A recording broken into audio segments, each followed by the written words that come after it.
ఘోర ఓటమి ఎన్నికల్లో తప్పదని భావించినటువంటి వైఎస్ఆర్ కాంగ్రెస్ పార్టీ కొత్త డ్రామాకి తెరఎత్తింది.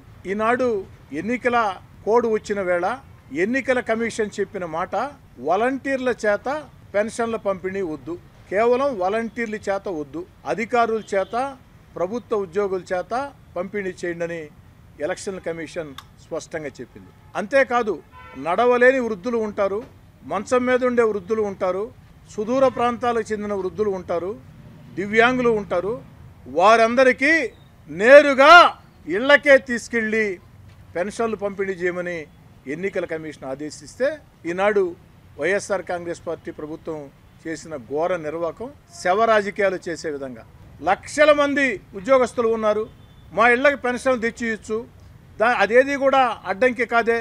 మరి ఎందుకు వైఎస్ఆర్ కాంగ్రెస్ పార్టీ ప్రభుత్వం ఈ యొక్క దుర్మార్గపు రాజకీయ క్రీడ చేస్తూ ఉందంటే ఓటమి భయం కళ్ళ ముందు కనపడి ఏదో రకంగా విన్యాసాలు చేసి ప్రజలను మోసం చేయాలని చెప్పని 2019 ఎన్నికల ముందు జగన్ గారు ఏం చెప్పారు? మీరు నేను అధికారంలోకి వచ్చిన వెంటనే 2000 రూపాయల పెన్షన్ని 3000 రూపాయలు చేస్తా అని చెప్పారా లేదా?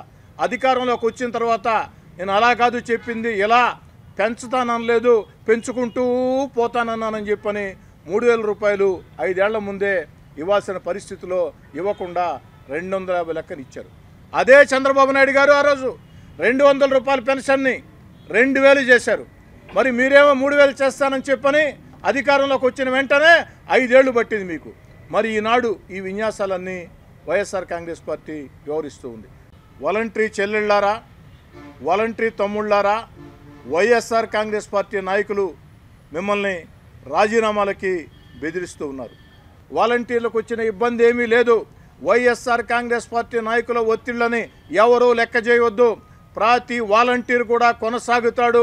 వాలంటీర్ కొనసాగటమే కాదు, వాలంటీర్కి ఇంకా మెరుగైన సౌకర్యాలని మేము కల్పిస్తాం. కాబట్టి వైఎస్ఆర్ కాంగ్రెస్ పార్టీ నాయకుల మాటల్ని, వాళ్ళ బెదిరింపుల్ని మీరు లెక్క చేయాల్సిన అవసరం కూడా లేదు. ఎన్నికల కోడ్ కూడా వచ్చింది. మిమ్మల్ని ఎవరైనా బెదిరిస్తే నేరుగా ఫిర్యాదు చేస్తే కఠిన చర్యలు ఎన్నికల కమిషన్ తీసుకుంటుంది. దయచేసి వైఎస్ఆర్ కాంగ్రెస్ పార్టీ నాయకుల ఉచ్చుల్లో పడవద్దు. ముఖ్యమంత్రి జగన్మోహన్ రెడ్డి గారిని సూటిగా అడుగుతున్నాం. జగన్మోహన్ రెడ్డి గారు ఆనాడు కరోనా వేళ మద్యం షాపుల్లో ప్రభుత్వ ఉద్యోగులను పెట్టి మద్యం అమ్మించారే, సినిమా హాళ్ళ దగ్గర ఆర్డీఓలు, ఎంఆర్ఓలు, విఆర్ఓలు, ఆర్ఐలు అందరూ కూడా ఉండి సినిమా టికెట్లు అమ్మించారే.